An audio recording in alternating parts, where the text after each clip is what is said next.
Welcome to a Revolution Corsa review video, and today we have a very special car. We have the Infiniti Q50 S. Now, back in 2014, Infiniti replaced their beloved G sedan and G coupe, being the G37. Now they replaced it with this, which is the Q50 and the Q60 for the coupe. This car takes place in the luxury performance sector. Now, I wouldn't count Infiniti out from being luxury, because one of the first videos I did on this very channel was a Infiniti M35 review, and I was actually blown away by the amount of technology as compared to other German sedans back in 2006. So if you're in the market for a luxury performance sedan which you can drive year-round, being that this has an all-wheel drive system, I would definitely put this as a contender. And hopefully this video can help answer some questions you may have, and yeah, let's get right into it.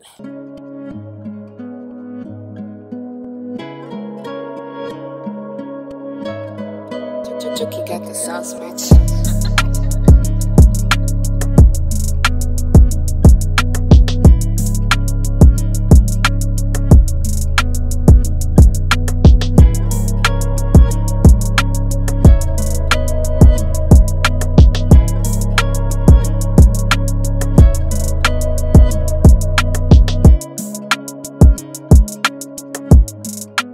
So welcome to the Infiniti Q50 S Red Sport.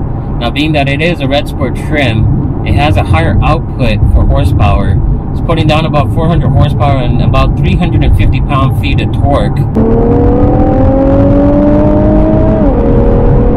And a little tidbit of information I found online was that with a few bolt-ons, you can actually get this to about 400 wheel horsepower, which in an everyday daily driver, reliably, that's pretty crazy. So I grew up in the 90s era, back when Ferrari used to only have about 400 horsepower in their supercars.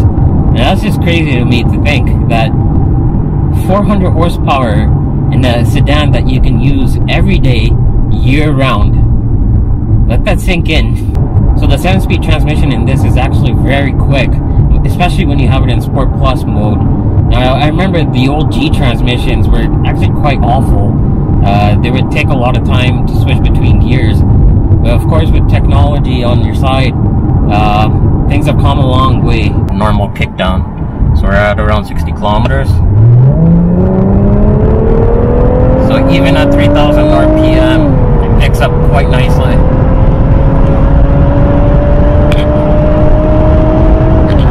That is fast. So the all-wheel drive system in this is actually quite nice. I found that coming out of turns, it propels you quite nicely from behind, and it gives you this thrusting motion, which it gives you a lot of grip actually. And that's especially in lower gears where it almost wants to break traction, but the all-wheel drive system just hooks.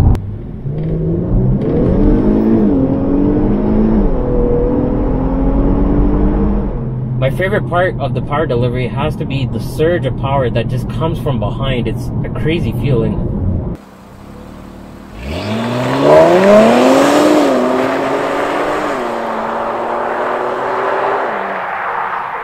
So the handling in this is actually quite decent, given that it's not really the purpose of this car. It's meant to be more of a sedan that you drive daily, but has some performance to it. It's nowhere near a BMW's level of handling, but it does quite well. If you do change the drive modes from standard to Sport Plus, you do notice a difference in the stiffening of the suspension. Holy crap! We got some air in that! So it's definitely stiffened in Sport Plus here, but I do have to note that there's a weird vagueness in the steering. I don't know if that's just me being new to driving this, or it might be something weird with the steering rack. So the turn-in is actually quite good, and in low-speed corners it's really not a problem. I think it has to do more with, yeah, a little bit more. Yeah, in the higher speed corners, there's definitely a little bit of vagueness.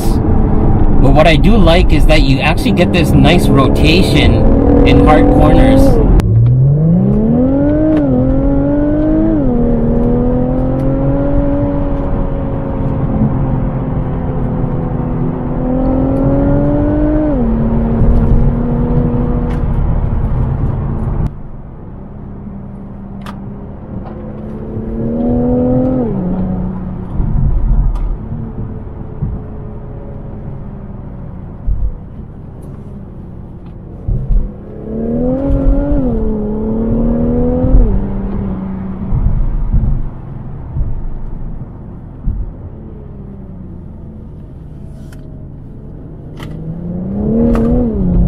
let's talk about the sounds that this car makes. Now, being that this is a Nissan V6 twin turbo, it definitely has some GTR-esque sounds. Now, some digging that I did on the forums, I found that people were quite split on the sound of this car when it first came out, being that the first G37 was naturally aspirated, and it definitely has a more true tone that isn't really muffled by the turbo sound. But from in here, it sounds great actually.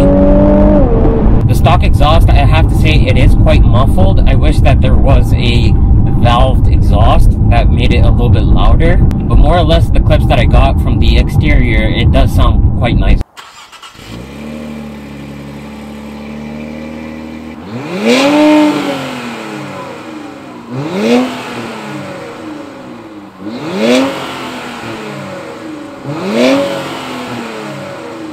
The exterior styling of this car is absolutely beautiful, especially with the Red Sport trim. I have to say my favorite feature, or my favorite angle, is the front fascia. The headlights, the daytime running LEDs. My favorite feature has to be that splitter on the bottom, on the left and right side of the bumper.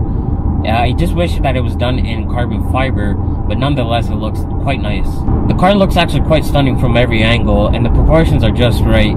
I have to say that this is probably my favorite looking Infiniti sedan of all time, especially compared to the last G37 sedan. I wasn't a very big fan of. The interior has a nice feel to it, it has a nice ambience, everything is leather wrapped, and it has a premium feel to it. I think my only gripe with the interior has to be the double horseshoe design layout. It's very reminiscent of the Genesis Coupe, but I think that has to do with the double screen layout, which, by the way, it has to be noted that I think Infiniti is probably the first to do that. All the German manufacturers, as you'll see now, are catching up to that. I really like these seats. They hug you quite nicely. The bolstering is pretty good for hard cornering, and you could definitely do long distance trips in this. I would say that the only thing is maybe the lumbar support. I'm kind of having trouble adjusting that to my liking, but it's overall quite decent, and definitely the styling of it is really nice. So here's a function of the interior that I don't like really, and it has to do with this knob. I feel like it's kind of pointless to have this knob, just because really all it does is control the zoom of your map over here. The only three functions that you have for buttons here are your nighttime mode, so switches to night mode, and your map voice settings. So it seems kind of pointless to have this feature. I would have rather kept this whole section clean from a design perspective, or rather I would have liked to seen a more integrated system like an iDrive system, where this knob controls everything from multimedia to your vehicle settings. So I wanted to finish off the video with a roundup of the car, and I want to elaborate a little bit more on the experience of what it's like to drive this car and maybe ownership of this car. So the Q50 Red Sport delivers performance that teeters on the line of daily street enjoyability as well as serious speed.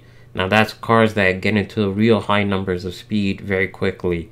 It's a car that's comfortable enough for daily driving purposes, as well as having the practicality of an all-wheel drive system to drive year-round, and as well as having enough space for family or friends. And with the flick of a switch, it can change dynamically the whole feel of the car.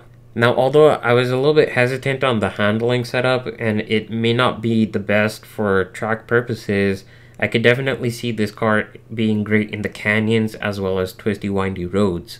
With the interior being very suave, luxury, and comfortable, it gave me the sense that it would be a great candidate for grand touring miles. And overall, this car is packaged in a great exterior look, especially with the Red Sport trim. The exterior styling on the Red Sport has a good blend of sportiness and elegance, and I've always found that the G35 and G37 had this connotation of being kind of boy racer cars, and I feel like this Q50 was rebranded to kind of break out of that character. And the exterior definitely portrays that. The Red Sport 400 can be had for anywhere from 30 to 40 grand in the used market, and at that price point, it's definitely a worthy competitor to the Audi S4, BMW 340i, and maybe the C43 AMG.